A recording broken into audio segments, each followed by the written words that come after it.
Good evening, I'm Cynthia Ng. You are tuning in to AWANI Tonight. COVID-19 positive individuals will be able to skip the queue at the polling centres on Saturday, says Caretaker Health Minister Khairy Jamaluddin. He also assured that the Health Ministry is fully equipped to handle any possible surge in COVID-19 cases after polling day this Saturday. It is safe for you to go and cast your votes. Selamat untuk anda keluar mengundi. Dan saya telah minta pandangan daripada semua pakar dan mereka kata the latest wave is under control, sama ada sudah pun sampai ke kemuncak dia ataupun sedang mendata dari segi jumlah kes dan sebagainya. So it's under control.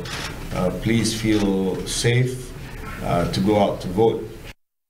During polling day, Khairy reminded voters who are infected with COVID-19 to identify themselves to MOH staff for further action. Though face masks are only mandatory for COVID-19 patients, it is still highly encouraged for all voters to keep their masks on. All voters are also required to sanitize their hands before dipping their fingertips in the indelible ink to minimize the risk of spreading COVID-19. Caretaker Prime Minister Datuk Sri Ismail Sabri Yaakob today described the Unity Cabinet poster that went viral on social media as nothing more than a psychological war waged by his opponents. He said he would not use such a tactic, but instead focus on winning GE15.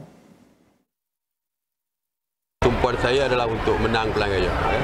Kalau kita lihat cyber ataupun perang psikologi ini memang dijalankan oleh pembangkang kerana mungkin dia tidak ada apa yang nak dijual dari segi produk mereka. Jadi perang psikologi lah. Mereka dah mempunyai numbers yang mencukupi kononnya. Ismail Sabri was commenting on a Unity Cabinet poster that was making its rounds on social media since yesterday, showing a list of leaders of a coalition government from Barisan Nasional and Pakatan Harapan. DAP accepts the reality that a Malay Prime Minister must lead the nation, says Party Secretary General Anthony Loke. But the man at the top must be clean, honest and intelligent.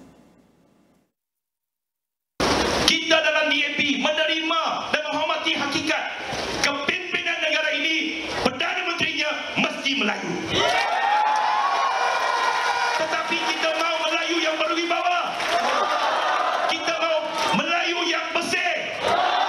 Kita mau Melayu yang jujur. Kita mau Melayu yang ada intellectual macam Anwar Ibrahim.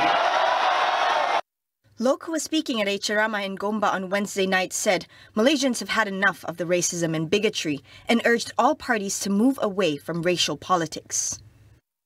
Tuan-tuan dan puan-puan, cukuplah dengan politik perkauman. Gunakan PIU ke-15 ini, kita pecahkan politik perkauman.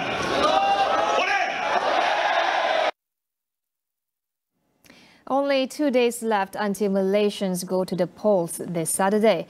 Now, in this final stretch, have voters made their decisions?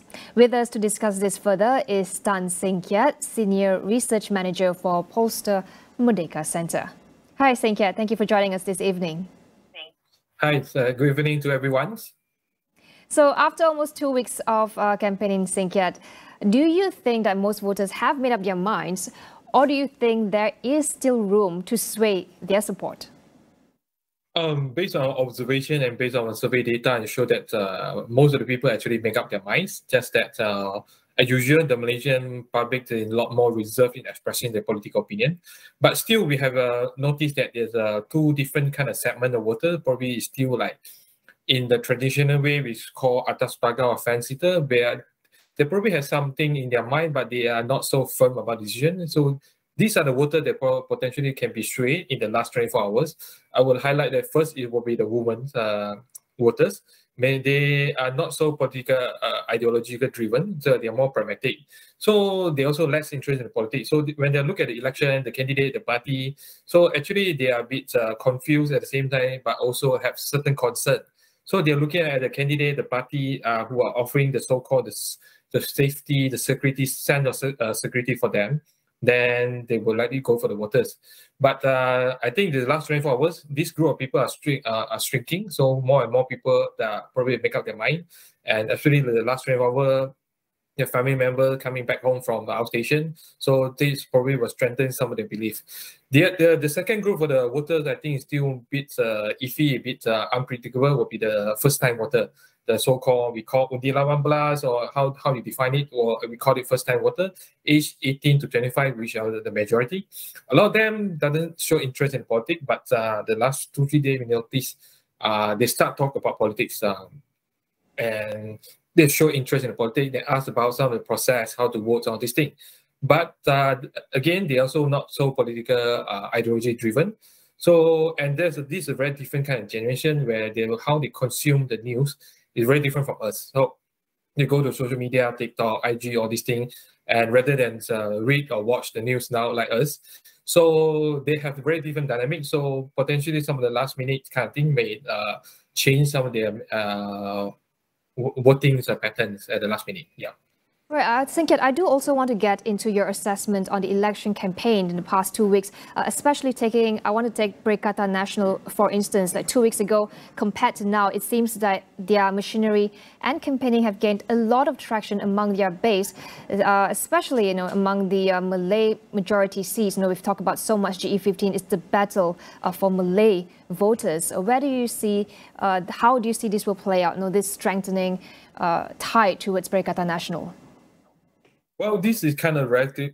This kind of comparison is relatively. In the past, we see a lot of strong Barisan Nasional campaign with a well-oiled machinery, well-funded campaign, and also you can see that they are more energetic in the past. But this time around, we can see the different dynamic from the Barisan Nasional. There's always an issue that's about the resource, where compared to the past, there's less resource to campaign, and that's why hence you can see the Barisan Nasional machinery is less mobile, less motivated, less agile. But at the same time, Perikatan Nasional, I think they also have got a bit of good resource. That's why you can see that the starting week, they are quite, especially during the nomination, the crowds for the nomination center almost comparable to the Barisan Nasional. At the same time, they can manage to sustain the momentum for the first week. You can see a lot of big events, small events, some of this social media thing.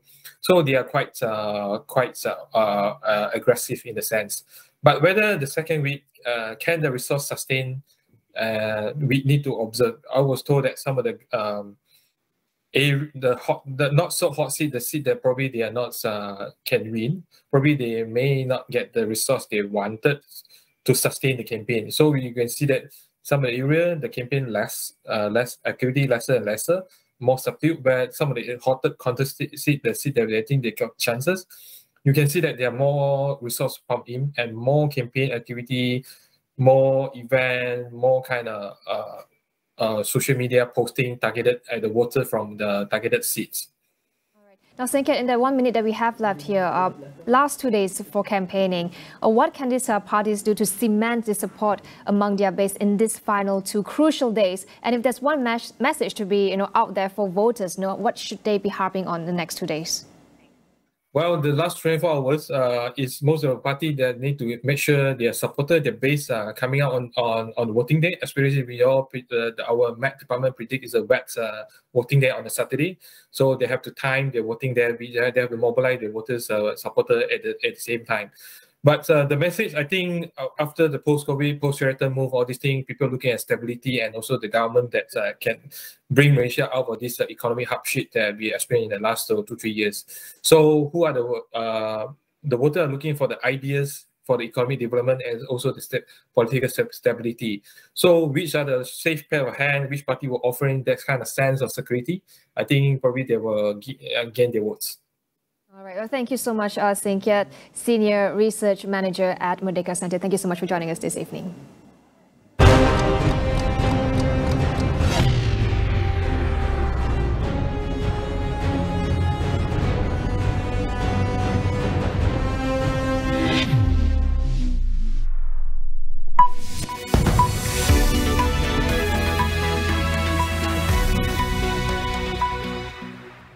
Telah banyak yang saya lalui. Pasang surut kehidupan membentuk diri saya pada hari ini. Dengan kerja keras, keyakinan dan sokongan padu keluarga, saya mampu sampai ke puncak.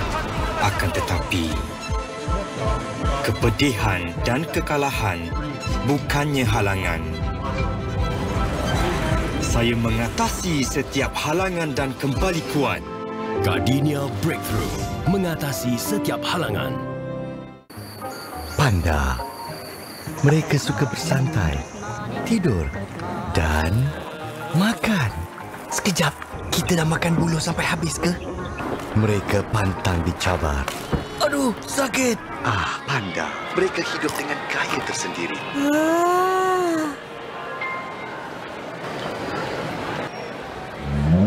Papa. Panda?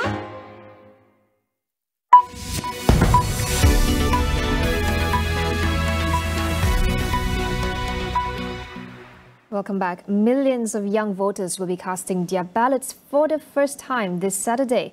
Now, head of GE15, Bersai's Lavanya Dharmalingam, discusses the youth sentiment on the ground. I think a lot of youth, while they do feel that political apathy and anger, they're also driven by the sense of duty and commitment to wanting to make a difference. And honestly, casting your vote is the bare minimum. I think a lot of them understand that, although the popular rhetoric out there is that youths are unaware, not interested in voting. I don't think that's true at all. If you just want to take the last election, the Johor election as an example, we already had AVR and Undi 18. 54% of the people between the ages of 18 to 21 turned out. And the average turnout in Johor was 55%. So as you can see, the age group was quite well represented in the turnout. Meanwhile, Abkari Anwar, head of the advocacy unit of Students' Union, urges for better youth representation in politics. In my opinion, this election marks the first general election with Undi 18 and AVR, and it could have served as a political reset for all coalitions, all political parties in Malaysia. And this was the best time for me, for the older generation, to make way for the younger generation. Some have done that, and I applaud them for that. But some, they decided, no, I'm going to go as an independent candidate, I'm going to go under another party. And that is very disappointing, because they've held the seat, some for 4, 5, 10 years. That's nearly half a century, nearly quarter of a century. So that is something that is quite disappointing, unfortunately. Catch the full conversation on It's About Youth Friday at 10:30 p.m. But it really puts things into perspective. 8 years and 4 months after the downing of Malaysia Airlines flight MH17, a panel of Dutch judges in The Hague delivered their verdict in the trial of the case, which is still ongoing as we speak. The panel already ruled that it was a Russian book missile that brought down the plane from an agricultural field. The panel also detailed communication between leaders of the rebel self-proclaimed Donetsk People's Republic and the Kremlin leading up to and after the downing of the plane. 4 men, 3 Russians and 1 Ukrainian have been accused of bringing down MH17. The trial was held in their absence, which means that they might never serve any prison sentence if found guilty. Now, on July 17, 2014, MH17 was shot down mid-air en route from Amsterdam to Kuala Lumpur, killing all 298 passengers and crew. The book missile was allegedly fired from a rebel-held territory in Ukraine, while pro-Russian separatists were battling Ukrainian forces in the region, the precursor of this year's conflict. The crash triggered global outrage and sanctions against Moscow. U.S. Republicans have secured a razor-thin majority in the House of Representatives a week after the midterm elections. The results will reorder the balance of power in Washington, with President Joe Biden expected to confront new challenges in pushing through his agenda in the next 2 years in a divided government. Biden's Democratic Party maintained control of the Senate. After more than a week of vote counting, the Republican Party captured the 218 House seats needed to claim the majority. The outcomes in 6 races that remain undecided will determine the final size of the majority that will be far narrower than the Republican Party leaders had expected. Midterms traditionally deliver a rejection of the party in power. With inflation surging and Biden's lower approval ratings, Republicans had hoped to win back control of both chambers.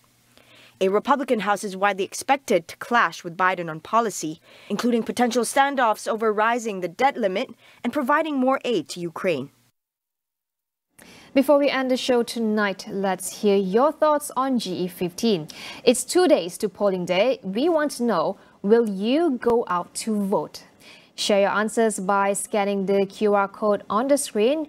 Results of these questionnaires will be revealed daily. And that is all for AWANI Tonight. I'm Cynthia Ng. Thank you for watching and see you again.